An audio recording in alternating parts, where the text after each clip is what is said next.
Most people in life, they don't understand who am I and what do I want. So to do that, you need to do a couple of exercises. You need to really vision board and journal out what that looks like. That what does a perfect day in my life look like? That'd be my best example. If I can figure out from the minute I wake up to the minute that I sleep, exactly what I could do in one day that would make me feel like I'm living my best life, then and I can live that every day, and I'm living my best life in theory, right? So everyone's focused on how do I live my best life? Well, let's break down life, because that's a huge broad term. What does that mean? Into a day. What's my perfect day? What do I do when I wake up? What's my routine? What are my daily tasks? Who am I surrounded with? Etc., etc. Once you understand that, put the pieces together. So if you realize that this is my perfect day and this is my current day, how are they different? What's the gap in between them? And how do I start filling in those gaps?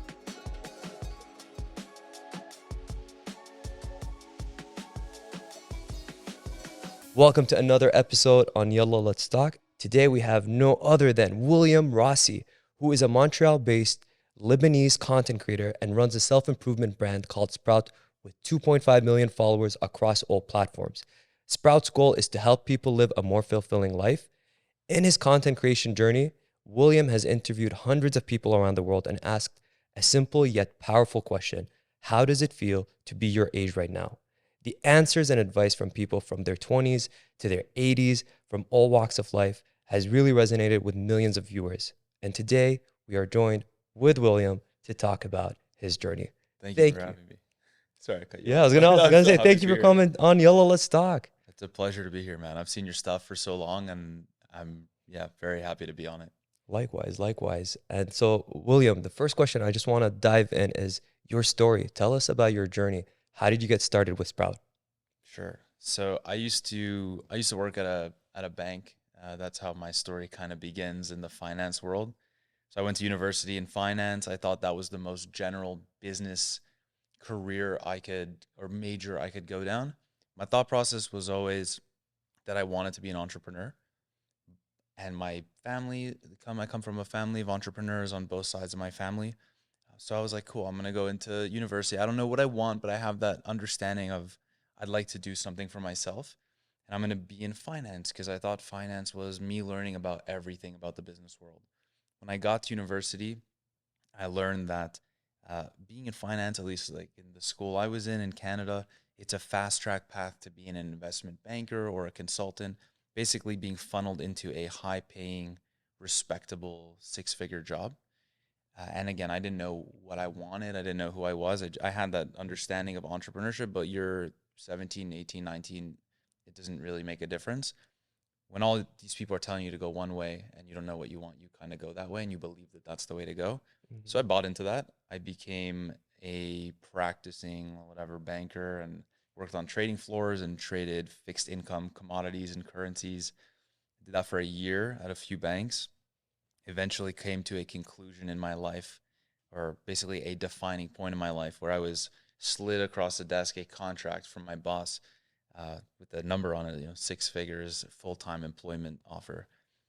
And I had to ask myself an important question. This job makes me unhappy. I'm doing it for the wrong reasons. I'm cognizant of that. But if I take it, everyone will respect me. And if I don't take it, I have no idea what I will do. I'll probably burn a lot of bridges. I don't think anyone will understand the next path for me. But whatever I do, I'll make a commitment to be passionate about that decision. And I said no to the job offer. But I learned that all my other friends who hated the job as much as I did said yes. So I was the only one who said no and went down his own path. And then as I was kind of in the dark and alone, I came to that conclusion that I'm young. It's time to start that business and see what that feels like. I have no consequences anymore. I'm too young to have consequences. And so I decided, what business do I want to start? And in my opinion, the best business to start is a business that solves a problem. But the best problem to solve is a problem that personally impacts you. And so back to that question, why was I the only one to say no to his job offer when everyone who hated it as much as me and had the choice to do what they wanted said yes? And I learned that, your mindset, understanding who you are and what you want is something that most people never learn in life. We're not taught about it in school. We're not taught about it we're not taught it after we leave school. And that's a big reason why a lot of people come to these midlife crises and realizations, because they're like, wow, they learned that too Mm-mm. late. So that's what Sprout's about. It's I about love that. teaching you the foundations of your own success and everything that comes with it. I love that. And I feel like a lot of people who are listening right now, it resonates with them, especially when you're at that age when you're just got out of school and you have this vision of what life would look like if you followed this career. Mhm. And then you see what it is and you're like, this is not fulfilling. This is not necessarily for me. I'm curious. And I feel like a lot of people would want to know what was going inside your head when you rejected that offer. Peace. Peace. Yeah, for most people, it'd probably be crazy. Like Hmm. it'd be very nerve wracking and everything.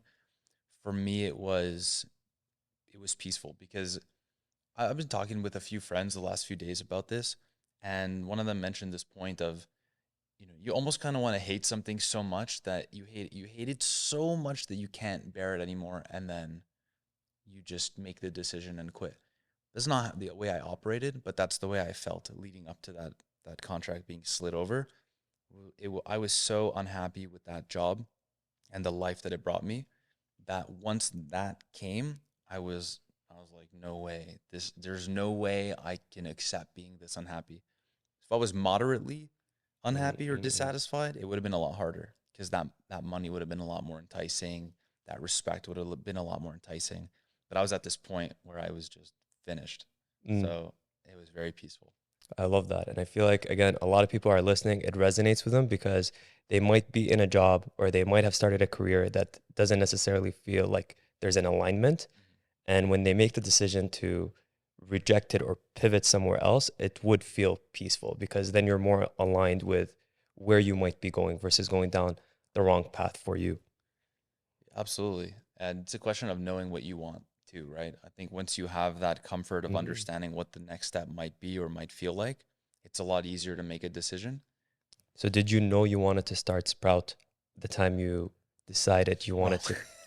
So, what did you want during that time when you decided you wanted to pivot somewhere else? A big thing is just freedom, but I Freedom. if I can explain what that means, the best example I have that I can never forget, I don't think I'll ever forget this example, is when I worked in the office, in the summer, it's beautiful outside, right? The Hmm. rest of the year in Canada it's not that great weather-wise, but on those beautiful sunny days when it was 30 plus degrees Celsius and there's no clouds in the sky, I'm sitting there in a cubicle facing the wall. There's barely any windows on the trading floor, but if there are, I'm at the opposite end. I'm surrounded by glass. I can't leave the office to go for lunch.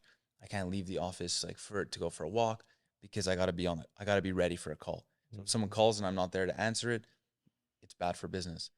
So I remember a couple days of the summer, I would just be like, "F it," Can I swear on this or no? Yeah, yeah, do your Yeah, thing. I'd just be like, "Fuck it, I'm gonna go for lunch." That's is it too much to ask for? So I asked my friends, "You want to go for lunch?" And my friends weren't working in a bank. So I remember he comes on his bicycle, one of my friends, he's wearing shorts, he's sleeveless. Mm-mm. And I looked at him and I'm like, wow, he's so free. Like he's just living his life. He's enjoying the weather. And I'm stuck here in the suit and I walk out of the door and I'm in a bad mood. I just want to be like him. I want to feel like how he feels. And Mm. that's a big reason why, like, I guess I'm working right now, so let's call me wearing my uniform. But what I'm wearing right now, for me, it exhibits freedom. It's like I don't feel like I have to dress up or go out of my way to wear like a ton of different clothes. This is just what I felt like wearing, and so Yeah. this is how I want to live my life. Yeah, I don't know about you, but I remember when I was in school, wearing a suit was the dream. I was like, damn, I want to be that guy who wears a suit, a nice tie. And then when you dress up like that and you see how much work it goes into ironing your clothes and how uncomfortable it is to work and walk with a full-on suit, then you're like, nah, this is freedom. Wearing whatever you want to wear and having that freedom to choose what you want to wear, that's freedom. That's privilege right there. Well, and also having the freedom to wear the suit when you want, not Yeah. being forced to wear the suit. So I love wearing a suit. I like grew up wearing one, and for me, wearing the suit and ironing and Yeah. putting the pants on and the socks and the shoes and the like whatever accessories, for me that's great Hmm. because I know it's not part of an obligation. That's because I wanted to dress up tonight and I want to wear a suit and I want to look good. And that feels great to me, but forcefully having to do it every morning and sit in traffic and you know walk to the office and get in and say good morning to people you don't want to say good morning to and they don't even respond to you, sit at your desk, have a coffee. I don't even want to drink coffee. It's like, what am I doing? Yeah, It's a I get different that. reality. I get that. And I'm curious because you are Lebanese. How was that conversation with your Lebanese parents to say, I don't want to get this job. I want to start my own thing? It was a bit of both, bit of good, bit of bad. So my parents are really like not your typical Middle Eastern parents. My mom is from Lebanon, but immigrated when she was 20. My dad is Lebanese, but third generation. So basically Canadian, like doesn't speak Arabic. Uh, Definitely personality wise is Lebanese, but his mentality is just, Mm, go for it, do what you want to do. My mom, having married my dad, became much more open minded. So the two of them together are not closed off to like, you got to be this or that. I remember when I was growing up, they said, you're good at physics, you should be an engineer. I'm like, I don't want to be an engineer. And they kind of tried to pressure me, but they didn't force it. So when I said I was quitting this job to start my own thing, they're like, well, why don't you just work for a boss who's done, what you want to do a couple of years and then you can learn from him mhm, or her and then you can start your own thing. I'm like, that's not really how the world works at this point. You have so much opportunity on social media. mhm. I can learn from a lot of different people in a different way, and I don't want to feel constrained by one specific person and his or her train of thoughts. So they were like, okay, well, we'll give you a couple months to figure it out, and we'll see what happens. And just seeing the consistency and the discipline and the passion I had, they let me continue with that and didn't get in my way. And now they're definitely biggest fans. I love that. I love how they gave you practical advice. And, as parents, that's very loving from them. They're like, okay, maybe consider this. But then they gave you the freedom to go out there and basically create your own path. Yeah, and I think it would have been different depending on the person that I am, and I think Hmm. it's different for everybody. If in my case, if I hadn't proved to them in life that I was responsible and driven and I could achieve things I said I would achieve, they would have probably been stricter. Been Hmm. like, this is pretty stupid, we don't really trust him. But I think they had that faith that I would be able to make what I wanted to make happen, and that was what let them be a little more relaxed. That's amazing. That's amazing. And I'm glad you took that chance and that your parents were supportive because Sprout has grew 2.5 million followers across all platforms, It's crazy. resonated with so many millions of viewers. Hmm. And what I love about the content that you're creating is this whole entire theme about the age you're in and what does it feel like. Mm. And I wanted to ask, and obviously the whole entire overarching theme, which is about self improvement and living a more fulfilling life. Yeah. I just remember that with regards to age and with regards to people being the age they are right now, Mm. I wanted to ask, you've interviewed now hundreds of people.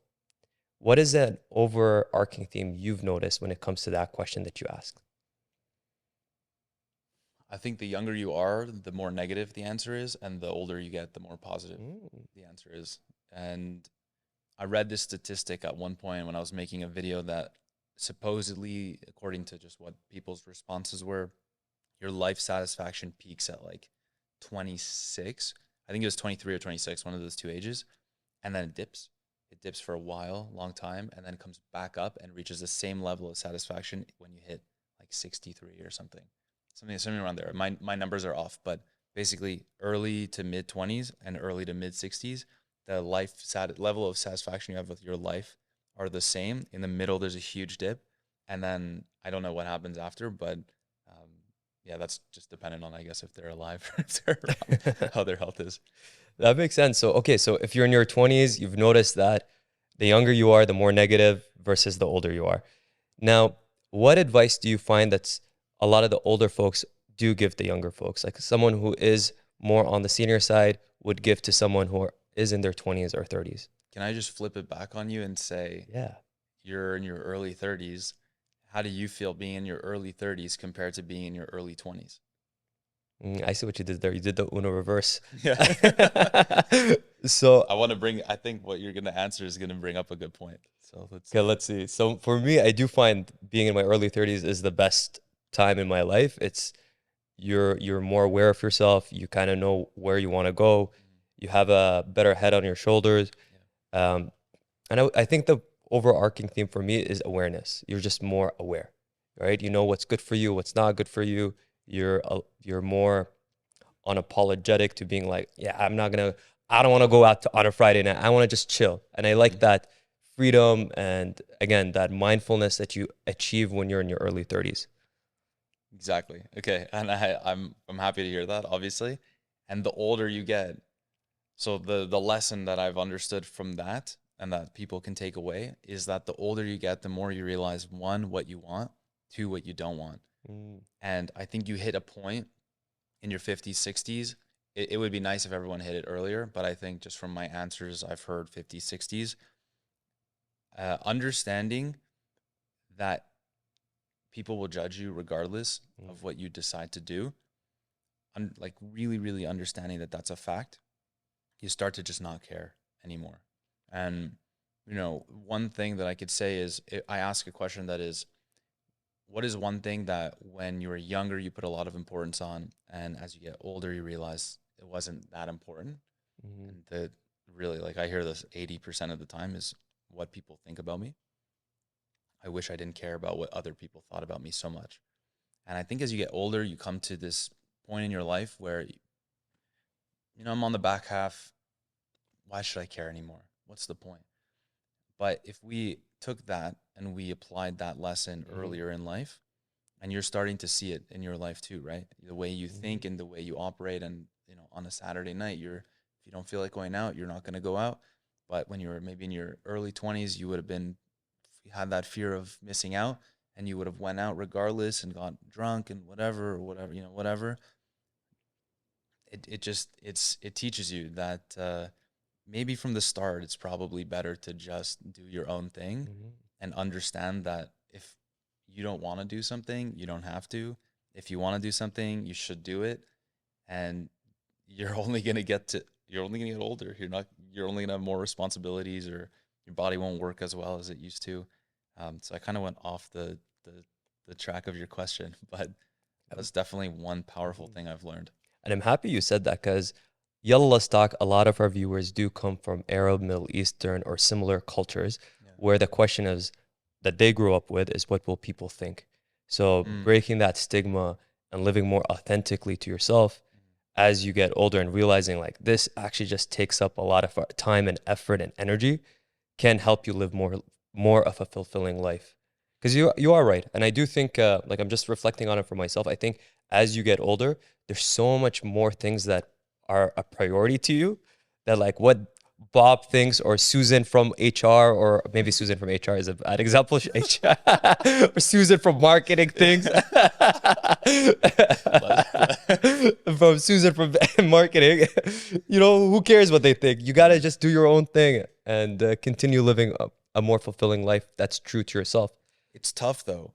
And there's a lot of reasons why it's tough. And where you grow up in the world, it makes it even harder. Hmm. And to be in the Middle East versus being like us in Canada, where people are much more open minded, it's a Hmm. lot easier to have your own thoughts and to those thoughts to guide you in life. But I've interviewed people all over the world. Like I've been to Lebanon and I've interviewed, but also in Asia too. Your environment is so important. The people you surround yourself with and the opinions that they have about your decisions, your desires, it influences people a lot. And there's no surprise that people care about what other people think, but if it depends who you surround yourself with. Hmm. And you can easily influence the way that you think about yourself if you surround yourself with a certain type of person or a certain type of people. Absolutely. And we grow up in, I mean, I grew up in Canada, so I grew up around free thinking people, Hmm. which is why it was easier to make that decision to quit the job, to do what I do, to take risks, because that's normal for me. But some people grow up in a world where taking risks is against the norm, and they get outcasted if they take risks. And they don't want to be outcasted because Hmm. you're seeing after COVID, the one thing people want is to belong. Everyone wants to belong. People are isolated and people just want to be part of something. So if you get taken out of what you have, it's scary. And people, I think, would rather be dissatisfied with their life than be isolated. So if we could stop caring about what other people think, that would be great. But there's a few things we would definitely have to do in order to make that happen. I appreciate that you said that because it is a little bit more nuanced. And you're right. Depending where you live, where you're from, background, those things do come into play. Mm-hmm. And I like the fact that this you also touched on the sense of community and the belonging, because I do feel like that's an overarching theme. As a human, you want to feel that sense of belonging. Yeah. I want to just go back to the whole overall theme, which is about different age groups and your Yeah. experiences interviewing Mm-hmm. so many different people and asking that question. In your opinion, what do you think? Who do you think has it worse, or 20-year-olds or 30-year-olds? I'd say 20-year-olds probably. Yeah. It's hard to generalize, Mm-hmm. but 30-year-olds have 10 more years of experience than 20-year-olds. So they've learned a lot more about, and I'm 25, so I don't want to make conclusions, but everyone thinks I'm 30 also, which is crazy. It's because But you're mature. That's why. I've had like people in their mid 30s who have kids and they have families. They're like, yeah, when you're our age and when we have kids and like whatever. I'm like, bro, I'm 11 years younger than you. Like I don't That's have so kids. funny. Yeah, and they're all shocked. But You're I'm very in, wise. That's why. thank you. Hmm. I'm an old soul. I've been since I was 17 or 18. I was working in a bank giving life advice to people in their 40s and 50s. Damn. So like what I'm doing now kind of makes sense now that I think about it. But anyway, back to your question. In your 20s, it's hard because you're just not developed as much. So your maturity, your independence, you're still in school for most people. You don't have enough opportunities to actually figure things out. You're still kind of boxed in. As a 30-year-old, more or less, you're not in school and you have your own ability to make decisions. So I think from a standpoint of improving life or where I'm at with life, I'd rather be a 30-year-old trying to figure it out than a 20 something, because all these opinions that are being pushed onto you. And when you're 30, I think it's no one cares anymore, right? Like there's not that many people on your ass who are telling you to think this way or do this or do whatever. They're like, he or she's 30, Yeah. that's what it is. I can see that. I can see that.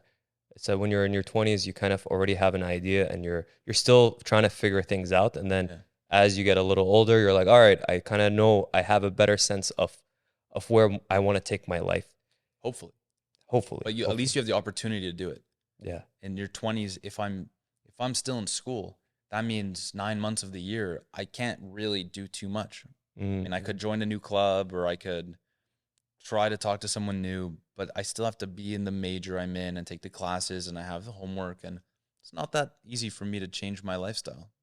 When you're in your 30s, you at least have flexibility. Like if you wanted to make a big decision, you could, because nothing's pushing you or holding you back in theory. I can see that. Now, my next question to you is, what advice would you like to give people in their 20s who may be listening to this podcast, who do feel like they're still figuring things out? I would say maybe two things. First thing is who you surround yourself with is very important. And oftentimes we don't think about who we have surrounded ourselves with. And we wonder why we can't achieve things. Why am I not disciplined enough? Why can I why can't I quit that job? Why can't I start my own business? Why can't I be in better shape? Well, look at the people you surround yourself with.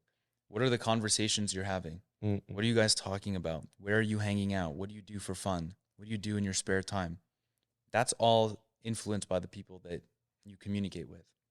So try to find people that fit the ideal version of who you want to be. People that seem, in your opinion, better than you. That'd be my best advice. I try to surround myself with as many people that I think are better than me at certain things. If you're in better shape than me, then obviously we have to get along and whatever, and we have to have the same values. But I want to ask you about what you think I can do to get in better shape. And if you think that I'm a good runner and you're not a good runner, and you might ask me how to be a better runner. And through that passion that we have together, and maybe we get along on other fronts, we become good friends and we actually support each other and make each other better. But oftentimes we surround ourselves with people who we've known for a while, who circumstantially, like that's just, proximity. They live next to us or went to the same school or whatever. And those people don't fit that mold of what you want to be. That would be number one, which I kind of touched. That would actually be both of them. I kind of touched up on it, figuring out what that community looks like, but then making an effort to find people who fit that ideal lifestyle. I love that. And it's very solid advice because you're right. The people you surround yourself, that is an indication of who you are going to become anyways. It's that expression. You are the average of the 5 closest people you surround yourself with. Mm-hmm. And then this whole entire concept of energy and vibration. And I do feel like once you start reaching to new heights, then you need to start finding people who can align with that vibration and align with that energy. Yeah. It comes one step at a time. Yeah. For sure. You find someone who might fit your, the version of the life that you want to have right now. That's fine. Not to say like we should be using people, but we should think about each stage of the life. Like if we imagine ideally, what do I want to be? Well, you can't go from where you are now to where you want to be instantly. There are steps you need to take. And who is going to be able to help you get past step 1 and step 2 and step 3? And that changes over time, right? Doesn't mean you have to burn bridges, but it's important to always think about that. That's excellent advice. And I really hope that people who are listening are taking notes, listening to you, Will.